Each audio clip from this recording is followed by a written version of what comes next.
Колку општини очекувате да освоите? Па сега во бројки јас не би шпекулирала, тоа знаете до денот на гласањето. Ајде од Немам ни прилика. грубо, не би навлегувала, верувајте, во една таква... Десетина? Не можам да кажам истина. Затоа што ви прогнозира дека ќе освоите 2 до 3 општини максимум. Па сега тоа може некои желби такви има, ние имаме, си работиме, ќе видиме.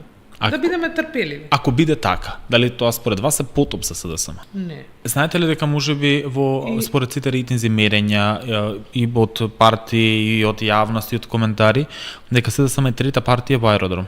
Левица има поголема поддршка. Видов една таква анкета, ја видов таа анкета, Тоа не гледам е и пораз други. за една, како што вие велите, државотворна партија? Па не е пораз, не. Зошто? Зошто да е тоа пораз? Не е пораз.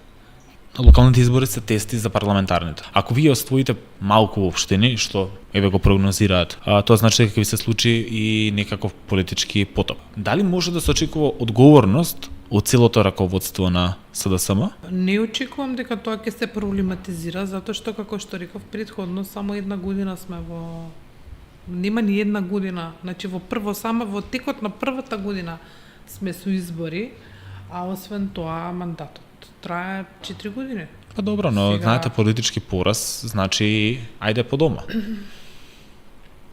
Зависи како гледаш на работите. Некогаш баш не значи. Баш супротно значи.